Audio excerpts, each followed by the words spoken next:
So welcome everyone to this very interesting webinar, which is on a new development for automated rock berm design. Today's speaker is Kristian Olsen from Subsea 7. He's an old friend of Optum. I think it's the fourth or fifth time you are here, Kristian, so that's much appreciated, and I think we should have a very, very interesting one today as well. So Kristian is going to be presenting, among other things, a new app. That's this AutoRocks TM that you can see in the title of the presentation, and that is an app that's based on a new program that we've been developing called OPTUM GX. So this is a program that's not been released yet, but Kristian has got access to an early version. So I thought before we get started, I would like to just make a few comments to what this new program GX, which will be released later this year, is all about. So let me see if I can share my screen. Oh.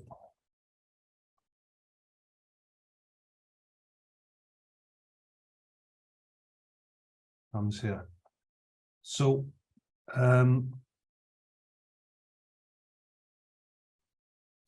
as I think many of you know, we have two programs, Optum G2 and G3 for 2 and 3D respectively. And they've been around for quite a while, and people have sent us quite a lot of comments over the years. And some of the more important ones are listed here.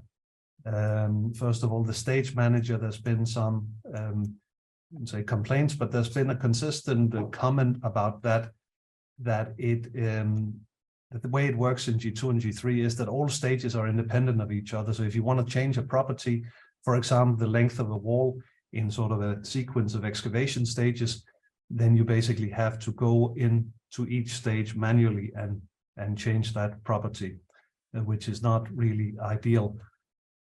Another key concern for many people is that some of the key soil models that are popular are missing, and I'm thinking here especially about the hardening soil small strain model, which is I think even more popular now than when G2 first came out. There's very limited scripting possibilities. You can do it. We have a couple of videos on our YouTube channel about how to sort of set up input files and then execute them via the command line version, but it's not really scripting as such. So that's something that's been missing. The report module it's not too bad, I don't think, but it could definitely be better as well. And then something that we've had an increasing number of inquiries about is how to basically communicate between G2 and G3. So suppose that you have a 3D problem and you want to take a section out of that and import it into G2. How is that done?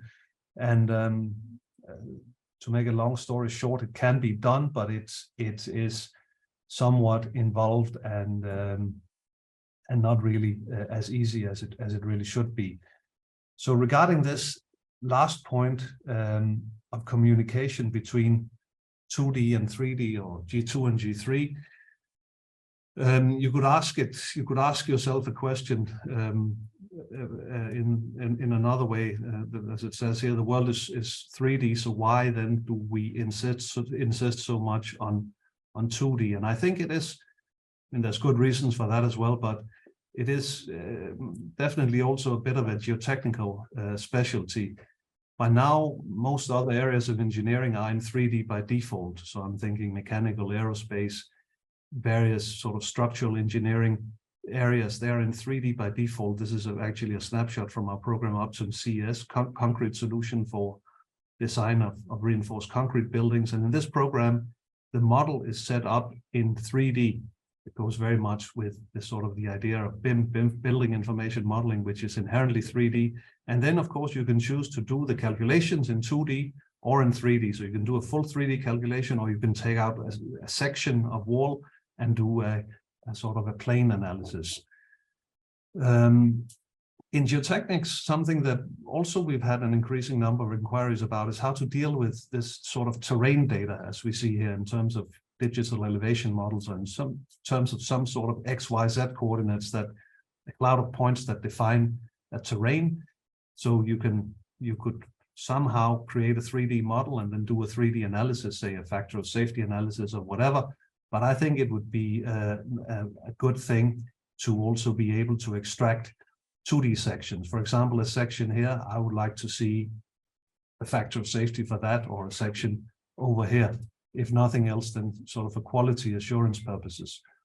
So again, you can do the full 3D analysis, or you can do the 2D analysis, but the model, the basic model, is a 3D model. So communication between 2D and 3D is needed, and it's not straightforward with the current setup. So the solution is, we thought about, well, how about merging 2D and 3D? Why really keep these two separate, G2 and G3? Why not try to merge them? And that's what we try to do. So G2 and G3, if you merge them, well, then you get GX. So that was the idea. And so GX is a program, you see, this is the graphical user interface. It's a program that includes 2D and 3D as the 2D and 3D are part of the same program.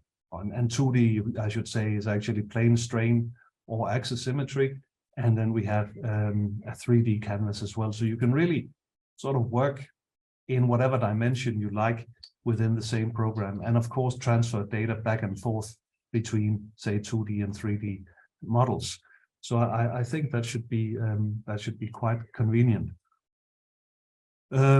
The stage manager, I mentioned that already. The classic G2, G3 approach, which has a lot going for it, I have to say, but the idea is you have stages that are completely independent. So if you want to do an excavation, starting from this point, well, you just sort of excavate. Here's the second stage. Then you might do a factor of analysis, factor of safety analysis. That's a separate stage again. And then finally excavate to an even deeper level. So here we have 4 stages that are completely independent. And the question is, of course, what if the wall is, well, here it looks like it might be a bit too deep, possibly, or maybe it should be deeper. If you want to change this level of the wall, well, you have to go through all 4 stages and do it manually.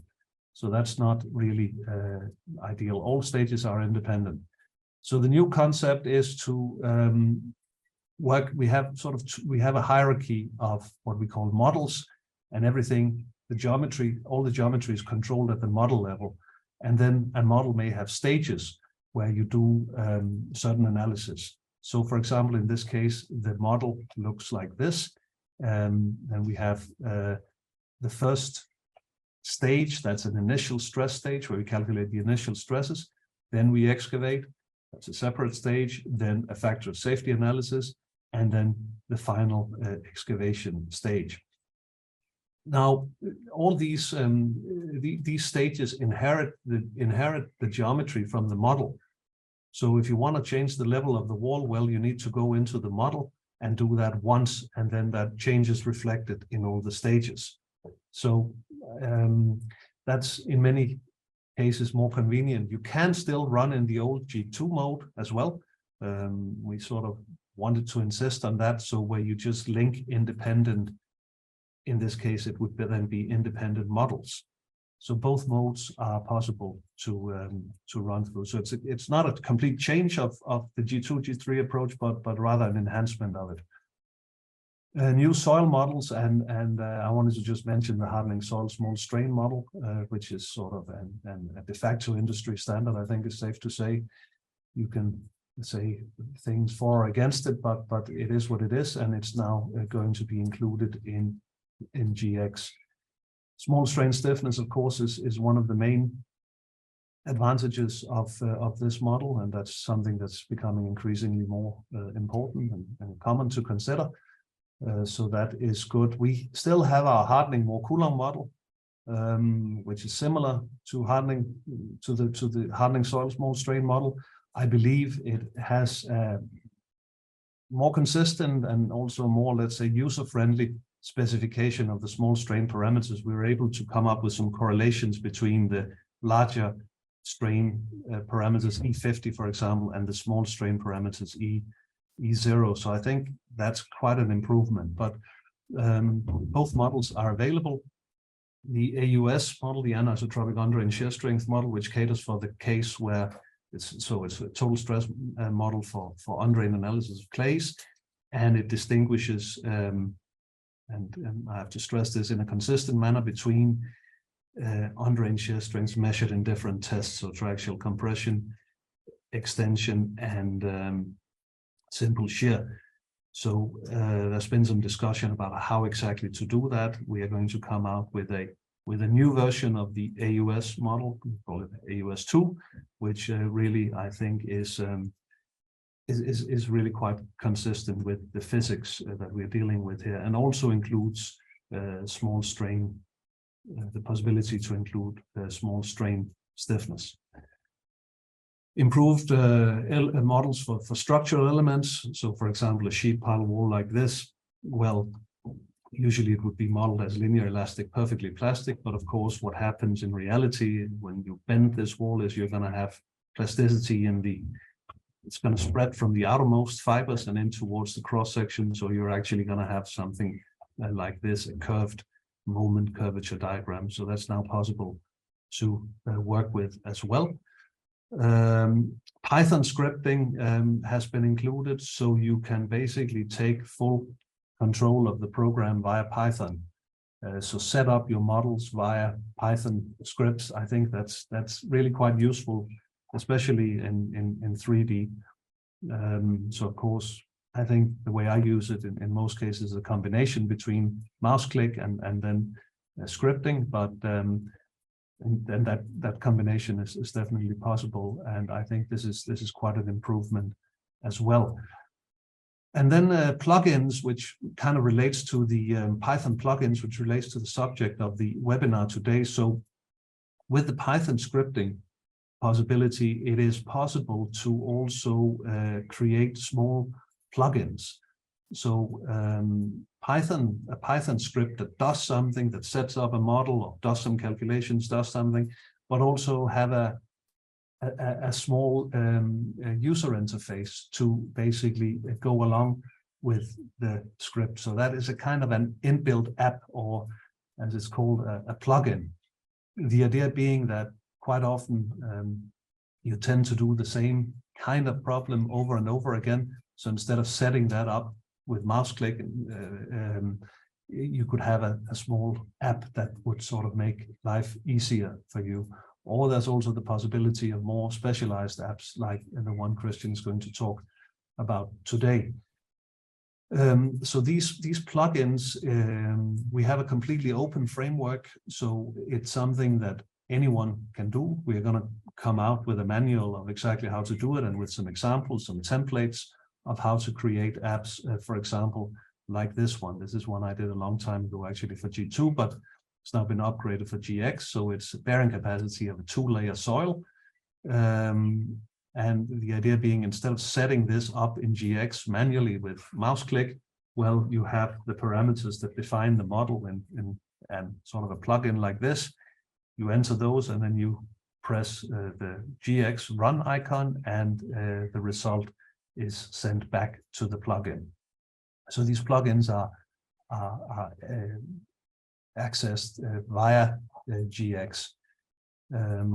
So we've just started. This is a snapshot of what Kristian will be talking about. So a rather more involved plugin, but one that nevertheless can be done.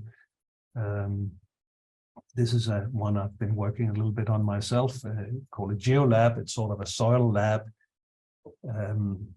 So you load your data, that's the red dots, and then you fit your model to the data. And then, of course, once you're happy with the fits, well, then you press a button to send those model parameters back to GX. So that's something that can be done as well. And Python IDE, the Python integrated development environment, is actually, formally speaking, a plugin as well. So gives you easy access to the Python scripting functionality.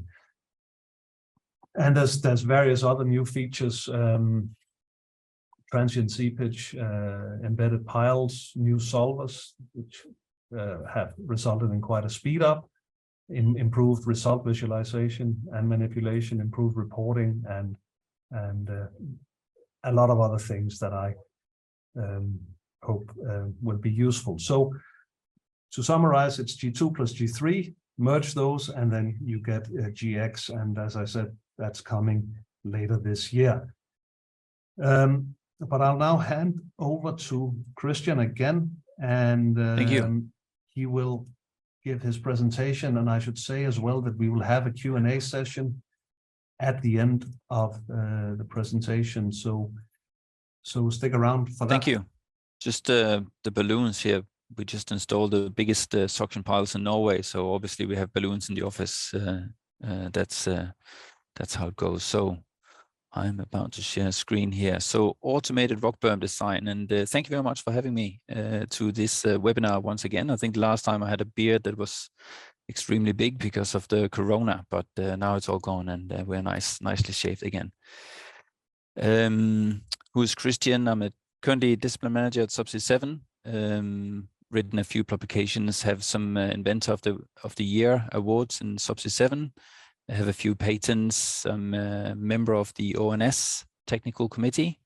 Have a YouTube video and some other stuff. Subsea 7. So Subsea 7, that's a company that install pipelines and other offshore infrastructure. We are also in the wind turbine industry, and we're installing the first CO2 pipeline. What makes Subsea 7 interesting is that we're not just an installation contractor, we also do a lot of engineering. So half our engineers are busy with doing detailed design. And one of the design activities is rock berm engineering. And that's what I want to talk about today. So it may be hard to imagine, but the North Sea is filled with plow marks from the last ice age. They are many meters deep. And when we need to install pipelines across these plow marks, we often need to put in a rock berm. We call this the main berm. I think, which one is it? Points options. Here, we call this the main berm. That's the berm that's required to support the pipeline. But the seabed is actually so soft that we need to put counterfills in. You can see in this case, the volume doubles from 4,000 cubic meters to 8,000 cubic meters. To design these counterfills, that's a slope stability problem. That can be anything from 1,000 to 3,500 hours for a project. Typically, we install for up to 20 million euros of rock per project. And this is then a story of how we've actually automated this in a plugin to the GX. So just first of all, rock dumping. It's these big vessels here. It's just one example vessel here. It has a capacity from around 20,000 to 30,000 tons. They install about 1,000 tons per hour. Just picture how much a truck would be driving with, maybe 20 tons. So that's a lot of trucks per hour that it's dumping. And here we have the ROV to precisely install the rocks where we need them. It has built-in survey equipment. So sometimes, of course, it doesn't go as planned. Here you see there is a seabed and there's a berm here, rock berm over our pipeline, and there's been a small slip here. So some of the rock has been sliding out. The same for this berm over here. So that happens occasionally, and that's what we are trying to avoid, having these slope stability problems. The soil conditions in the places where we are installing these types of rock berms is typically SU equals 2 + 2 Z. So it's very, very soft. If we install it in slopes more than around 7 degrees, then we might need a counterfill. That's like the rule of thumb. So just an introduction to the old way of, or how many people in the call, of course, know today, that's a geotechnical engineer would have a look at the berm here, select some cross sections, and you see a cross section here, run that in maybe Plaxis, for example, do a 2D check of that, work out if we need a berm, add more berm until you get an adequate factor of safety. Then, of course, when you have that in 2D, you need to then go over into 3D to try and make a drawing of it, because you need to give a drawing to the rock dump supplier and make sure that everything is right. So you then do a drawing in 2D, maybe in 3D, try to draw up the berm. Then you need to just double check that you haven't missed a critical cross section. So for the new berm, you see here, this is the main berm, and here we actually have a counterfill. There's a counterfill also been drawn here. Maybe there's a new critical cross section that you missed before, but because of the counterfill, then that's the new one that's critical. So you need to just double check that as well. Then you need to send it over to the rock dump supplier. You need to make them draw it up in their model, validate that their representation is the same as yours, and then you need to do a design report. And Autorox is basically doing all of that in just one step, more or less. So the background for that is the SCARF satellite project. Here we saw that we would get soil data just so late that we couldn't finish design on time for the rock berms before we need to install them. So there was just no way around it. We couldn't, maybe we could get in like 40 geotechs to try and run this design in the period available, but of course that's not how it works. So the idea was, this is an idea we came up with about a year ago, maybe 1.5, to auto-generate the rock berm design, to auto-generate the design report, and to auto-generate also the drawings, simply just to make it as fast as possible. So it's something that we came up with in Subsea 7 in the geotech team. And we've then developed it with Optum. So thanks very much for that. They have done all the hard work with the programming and so on. And we also developed it with Aker BP. There's some illustrations over here of what it looks like. Yeah, but I actually think that if we get it right, then I'm gonna swap over here to a live demo. Kristian, can you just confirm you see the screen here? There you go. I think you're seeing it, you're on mute, but you said, yeah, thumbs up. So this is actually Autorox. This is what it looks like. So here we have a pipeline route. We see there's 3 dots. They are the rock berms, and we'll just go in and have a look here. So here there's one rock berm. We need to install this rock berm, and you need to work out, does it need a counterfill and what should it look like? There's another berm here, much smaller one, and then there's a third berm. The idea then in Autorox is that we have a run plan. These are the cross sections that we're going to look at. So we can also choose different ones and maybe add this cross section to the series of cross sections we're going to run. So we have all these ones for each berm. So you see the shorter one here has fewer cross sections to look at, and there's a default setting that gives us the proposed cross sections to look at, and then there is the option, of course, then to go and choose whichever one you want. You can basically just put in whatever here, maybe minus 35 degrees instead is better. That could be an interesting cross section. So you could add that if you wanted to. There's a lot of other features in here, but in short, that's what the software is looking at. So it has 2 features. It has one called limit equilibrium, and it has one called limit analysis.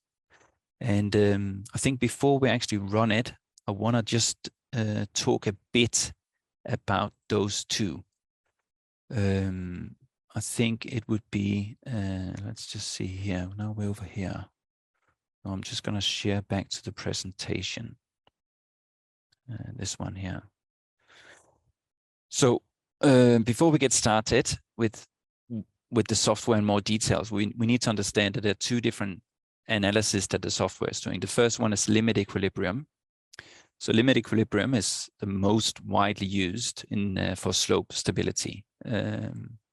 It's also the first method that Autorox is using. It's using the ordinary approach, the weighted, and the bishop.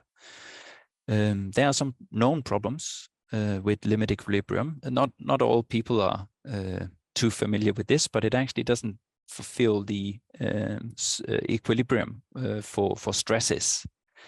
That means that it's not necessarily the correct solution you're getting, and there's no simple way to check it. It may look right, but it could be if you run it in a finite element analysis, maybe you get a different failure mode or a whole different value. So the consequence is that for the limit equilibrium, you may have different factors of safety depending on the method and depending on where you select the curves and what have you not. Over here, we plotted up, this is from a paper that we will publish, I think in a month, where you have compared the factors of safety for limit equilibrium and the factors of safety. And you can see here for the Bishop and weighted and ordinary, we have variation in factors of safety. There's not a one-to-one relation here. So that's that being said, then it's still the method that we mostly use for slope stability, and it's also the first method we use in orthorocks. And here we have a funny new feature that I think we're probably first to present this feature, because we can have a failure on the left side of the berm, or we could have a failure on the right side of the berm. So on the left side, that's defined as a negative factor of safety. So in this case, we see a berm here, and here we have a negative factor of safety. It's less than 1. And then over on the other side, we have a positive. So that means the right-hand side is failing. In this case, this berm is unstable. It needs counterfill on both sides to become stable. S down here, that's defined as 0 in the middle. That's here. And then positive in one direction and negative in the other direction. So then this is what we then use to generate the required counterfill in the automated process. And here we see there's a factor of safety of minus 0.66. So that's negative, that's on the left side. So we then run orthorocks and we get up factor of safety larger than 1, or you could say larger than -1 on the other side. So here in this case, we have berms put on both sides, counterfills put on both sides. And that's how it operates. It detects if the failure is going on the right side or the left side with the factor of safety of either -1 or 1, and then keeps adding berms until it's stable. As I said before, you can then go in and add another critical cross section. In this case here, I try to add one at a that would be from the top of the berm, top of the slope here, sloping down this way. So you can basically add whatever cross section you want and add that to the run plan. And strictly speaking, if you're complying with the offshore codes, then limit equilibrium is sufficient to do a slope stability problem. But as we just proven a bit before, then there is a bit of inconsistencies with the factors of safety getting from the limit equilibrium. So orthorocks has then added in one of the features from, or has added in the 2D part of the new OPTUM GX, and that's the finite element limit analysis. So I'll just mention limit analysis. Many confuse limit analysis with the limit equilibrium, but it is two different things. First of all, there are two methods in the limit analysis. We have static equilibrium. The most famous example is this example up here.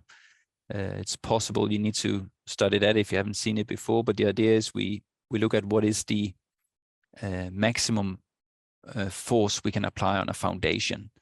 And we basically use Morse circles to come up with an estimate of that. That's 4 times SU in this case. We know the real number should be 5.14 times SU. But if you're using the lower bound and using static equilibrium, you're getting a safe value. It will be on the conservative side. On the other hand, you have the upper bound, which is a kinematic solution. So you're putting up a failure mechanism. You're not requiring static equilibrium, but you're predicting the failure of a foundation. And depending on how good it is, it then becomes lower and lower and lower. but it will always be an upper bound, the kinematic solution. And the strength of limit analysis is that the real solution is in between those two. And if you run really fine mesh, you get very close to the right solution. So it's a very strong tool. And in the current case, we are using Autorox to do that, the GX, as I said. It has a finite element limit analysis checks, upper bound, lower bound, but it also has a mixed element. And the mixed element, when it's combined with adaptive meshing, which is a feature in the Optum's software, where it's starting with one set of mesh, and then it finds out where to apply the most elements to get the right solution. That means with the mixed element and adaptive mesh, it is a very fast solution. There's another feature that's also very nice. I think that was implemented recently. Maybe it was in the old GX, I'm not sure, G2, but it has linear increasing shear strength from whatever level.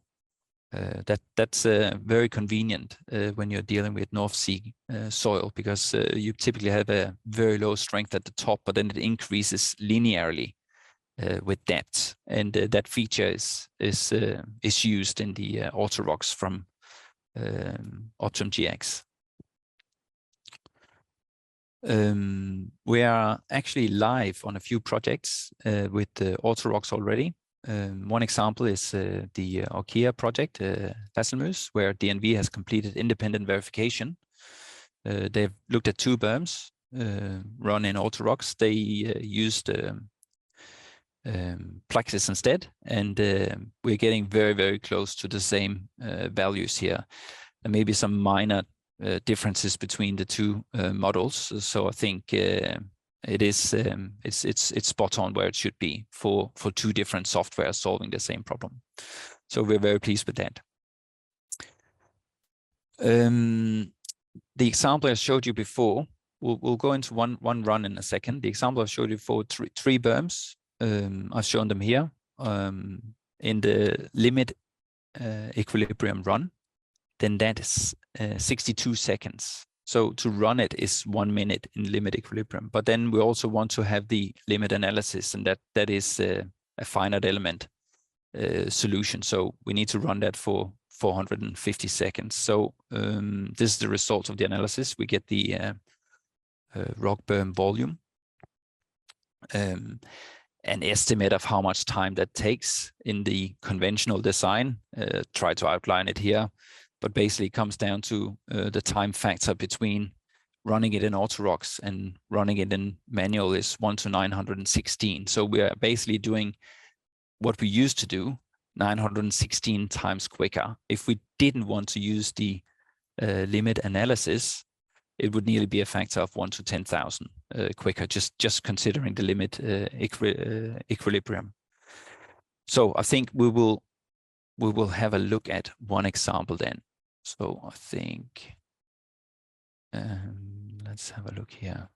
I think you are seeing my screen. No, I didn't share it yet. There you go. I think this is my screen. I'm getting thumbs up there. So right now we want to have a check of this berm here. And we just put auto design on. So what we're trying to find out now, where should the berms be for this rock berm? And we have the run plan here. And as I said before, you could add whatever extra run you would like, and get that on there. But the design is now finished, and you see the result. The result is here. So it has identified that we need to add 2 berms or two counterfills in this stepwise procedure here. It's then giving us a factor of safety per each of these cross sections, and we can go in here and have a look at the various cross sections. Look at the curve here for the factor of safety. So we see that it is no failure on the negative side or the left side. All the failures on the other side, and that's what the berm looks like. We can run through the different sections and have a look what the various foundations look like. And over here we have the definition of what is the counterfill size for each of them. In the view, we have here the volume, 1,591 cubic meters. So that's pretty nice. This design here was 16 seconds, so thereabouts in Auto Rocks. But what if we really wanted to get it done much more refined? As you saw in the berm before, there was 2 steps. But right now, I went in here to properties, and I said, what if each counterfill could be limited to maybe just 2 meters? That's what I put in here. So I'm now trying to run it in a much more refined way to try and see if I can get something reduced here. Can I get an optimized design? So instead of the long counterfills that we just had before, maybe if we just make a series of smaller berms, counterfills, maybe I can get a optimized design. Right here you see the berm volume is 759. That's the main berm. That's the berm that we really need. If the soil strength was infinitively high, then we wouldn't need any counterfills. And just before we saw it was 1,591. And as I said, I'm now challenging the software a bit harder. So the runtime before in limit equilibrium was 16 seconds. And I think we're going to go close to double of that. So let's see here, there's some results, and there we go. So just like that, we have now gotten a new design. You recognize that the berms here, the counterfills, are much smaller. The berm volume is now 1,176. Before it was 1,591. So that's 400 in difference, just for running it more time in the limit equilibrium one. I'm not going to run the limit analysis, do a live demonstration of that, but it's just to push here and then do run all. Then it's going to run that one.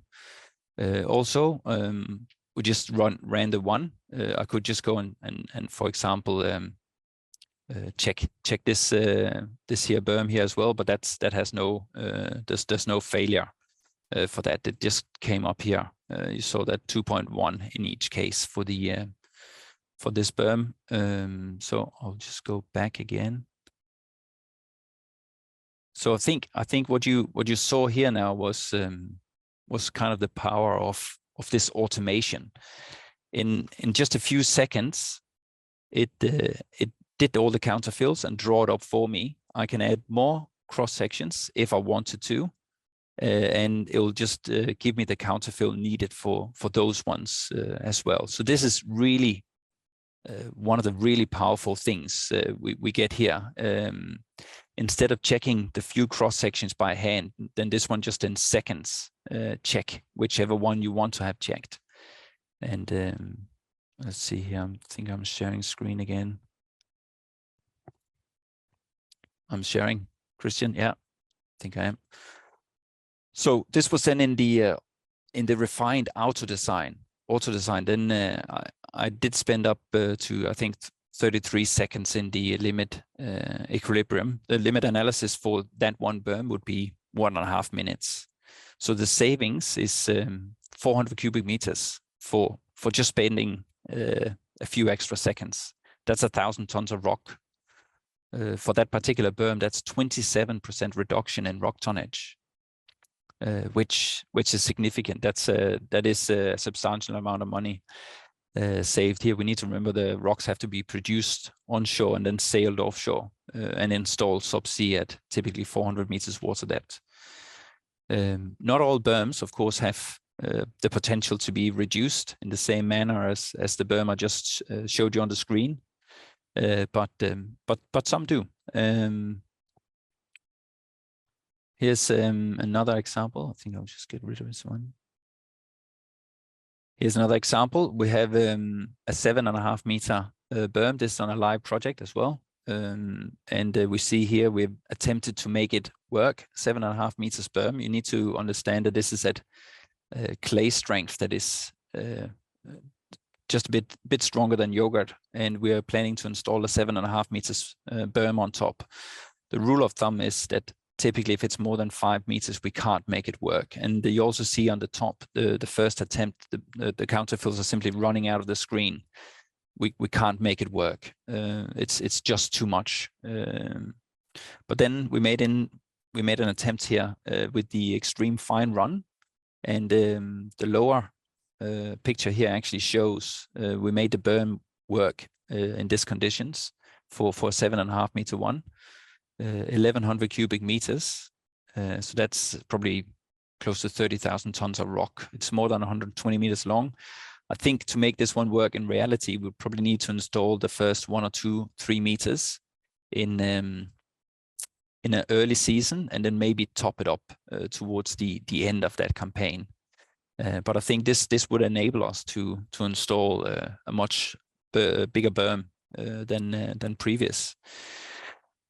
So one of the really great features that we made here in this app to OPTUM GX is the possibility to auto-design.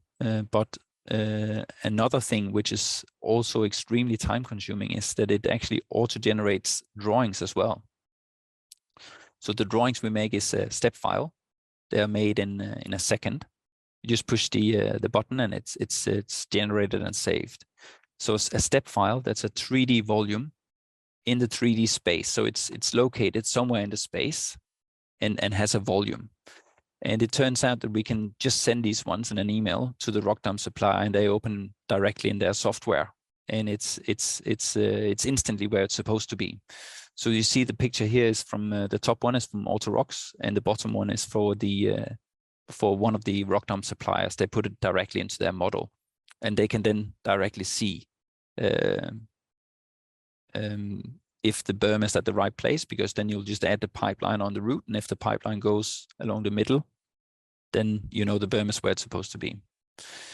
So that removes a lot of effort from drafting at Subsea 7. It removes a lot of requirements for drafting at the rock dumpers, and we also get the information much quicker. We don't need to go through survey and other teams to get this information shared. So that really speeds up the process as well. The last thing that we automated is the report writing, because basically we're doing the same thing for whichever project. We're doing a slope stability problem. So we have, together with Optums, they have made this module for us that auto-generates a design report. And the design report has a first section of input, methodology. It comes up with results.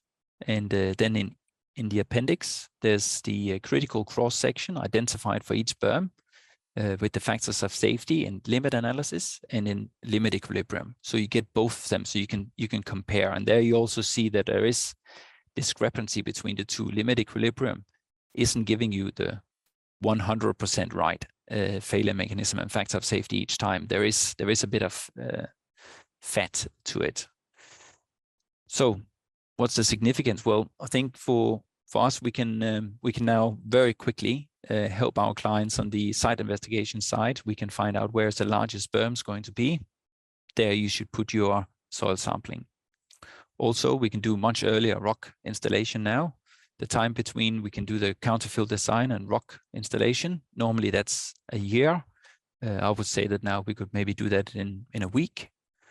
So instead of waiting, and that was the whole point of it. That was because on the SCAR satellite projects, we would have 2 months or something like that, where we normally would need a year.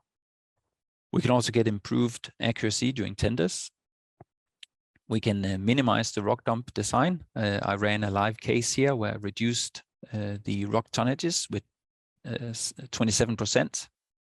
And we can do sensitivity checks. We can run all the cases you would want to run, and find the best way for the pipeline to have the route to save as much rock as possible. And I think that's close to the end. I'll say that if you want more information on this here, then we're publishing a paper very soon, maybe next month in NUMGE at the Empirical College. The paper will be called System for Automated Design of Offshore Rock Berms. And yeah, maybe you can visit and get a talk there. So I think that's the end of what I had. I can see there's a few questions here, Kristian. Yes, thank you very much, Kristian. Thank you. Very interesting. And there's lots of questions. Yeah, I should say if anyone wants to ask a question in person, then just raise your hand and I'll put you on. But we might start with some of the written ones. So there's a question that I might take. So we have used 2D limit equilibrium. And the question is, why not do 3D limit equilibrium? I think that is the question. You would also consider 3D finite element limit analysis, and that was also kind of considered. But if you just do the numbers, the number of berms you have, the number of design iterations for each berm that you have to go through, and then time-consuming 3D analysis, it's just not really feasible. So that's as far as 3D finite element goes. 3D LEM was also considered. The problem with that is to come up with a mechanism that you can really parameterize in a reasonable way. So Kristian showed the 2D mechanism we've used a couple of times. So it consists basically of two straight lines through the berm, through the frictional, sort of a high friction material, and then an arc through the seabed, which is a clay with an undrained shear strength that increases linearly with depth. And that mechanism was sort of specially designed for this application. And if you had to do the same in 3D, I would think it would be very difficult. So I hope that answers that question. But of course, 3D would be let's say better than 2D. Kristian though has done I know comparisons 2D versus 3D, and I think the match is pretty good. Yeah, the match is pretty good in some cases. We haven't run all cases. I think Sure. Another thing that's just worth to say here is I think we've optimized or minimized the time spent. That's really what we've done. There's a lot of work that Optum has done here to make this run as fast as possible, because that was the requirement from the start, and that's probably why we ended up here. Yeah. And a related question, why limit equilibrium instead of limit analysis? And that's again, actually in this case, it's not really either or, because we do both. So we first do the design with limit equilibrium, which is much faster, and then all the designs, all the sections, all the cross sections are verified with limit analysis, which is a bit slower. So the reason for limit equilibrium is simply that it's faster. So would I recommend limit equilibrium over limit analysis? Not really, except if you're really in a great hurry, which speed was of the essence for this project. So if you have a good mechanism, we are able to identify a mechanism that gives good results, then limit equilibrium is actually quite powerful. Yeah. There's one asking how many soil profiles we use. So we use one soil profile for the clay, and that's linear increasing with depth. And then there's the rock that's used as well. Yeah. We are considering to extend it.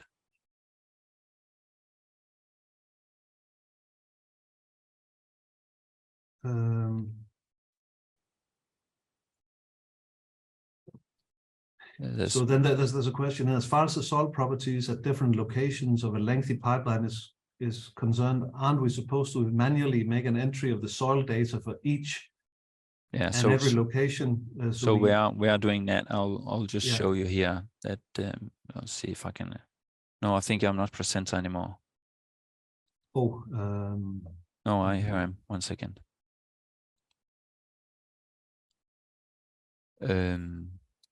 Here each berm has different properties, so you can add different properties for each of the berms. So that is also included in there. Yeah. A question to GX. So will it include features such as salt, small strain, stiffness? Yes, it'll include. That's already kind of included in at least G2, but there'll be a major update to the models, and they're going to be applicable to both 2D and 3D. And then a question about the long-term settlement.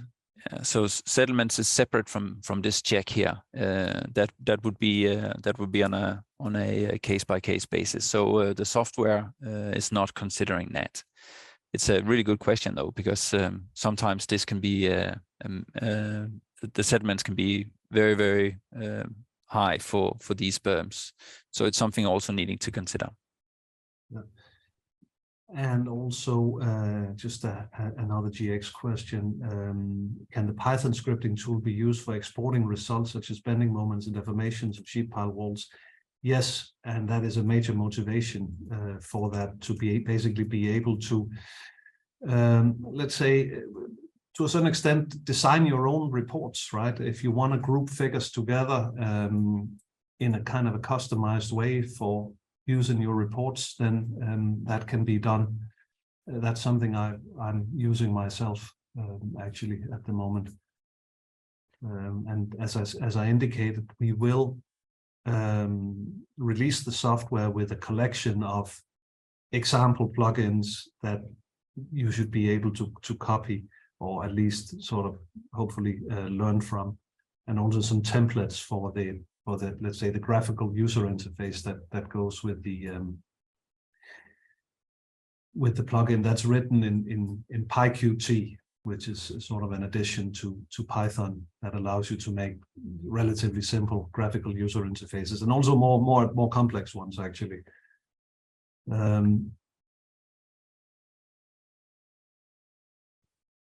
There's one that asks if the water depth has any influence on the results, and it doesn't really. It doesn't matter how deep the water is for these calculations.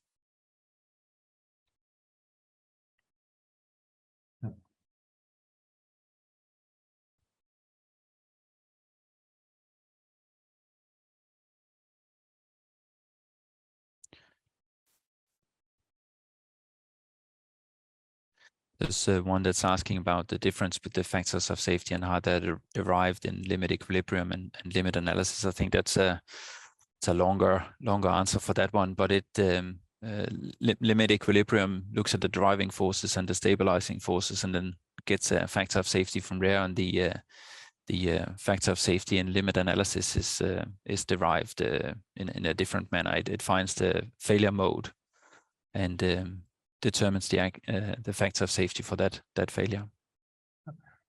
And an interesting question is 2D slope stability analysis always conservative as compared to 3D? And the answer to that question is sort of yes and no.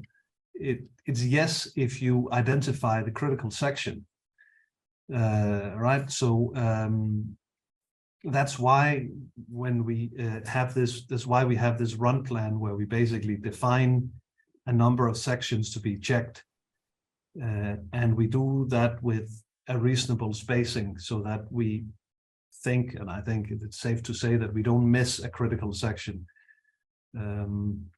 So from that point of view, I would think that what is done in AutoRox is conservative compared to a full 3D analysis.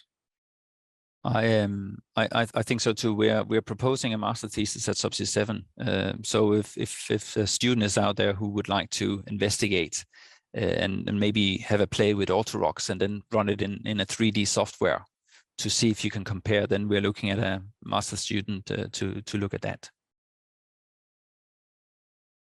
Yeah.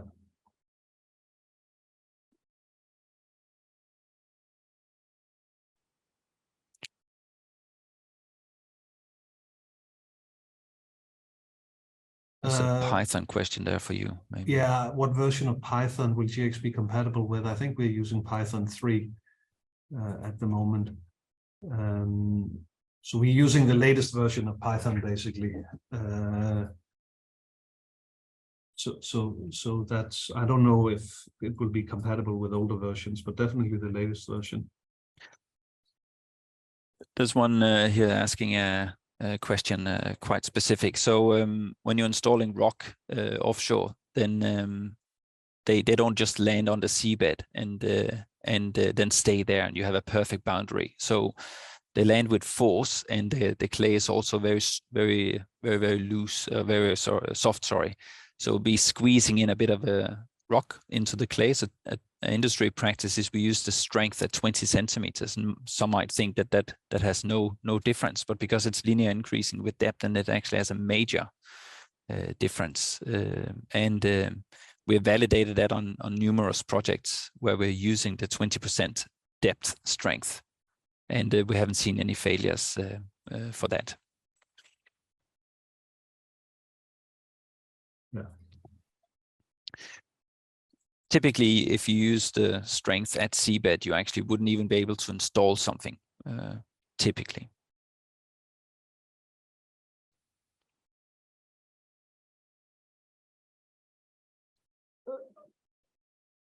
Yeah.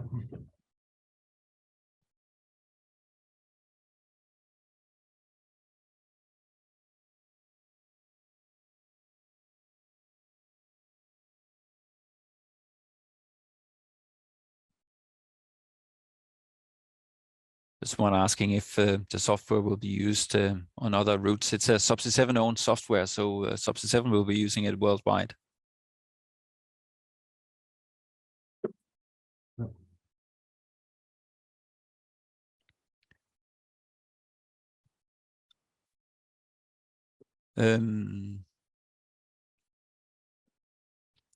There's one here asking a very nice question as if we take the clay strength increase over time. So we have a few planned ideas for new modules we can add on to the auto-rocks, and one of them would be to increase the clay strength over time. We haven't added it in yet, but that's the intent. Yeah.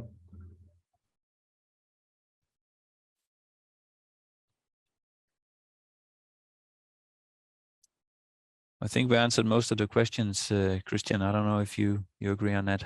I think there's we a did, few yes. now coming in. Yeah, I would recommend people to, if you have questions to me, at least you can see if you can find me on the LinkedIn or something. Send a message, or find my email somewhere and send a message, or send something to Kristian, of course, as well.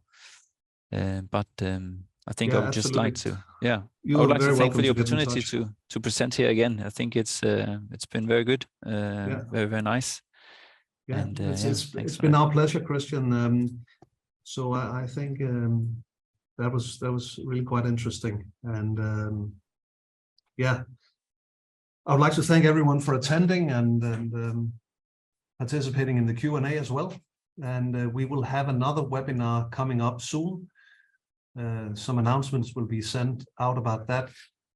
The webinar here will be online as well. I think it's going to take a couple of days to get the video together, but I think you should receive an announcement or a mail that when it's available. So that is that. So thank you again, and see you next time.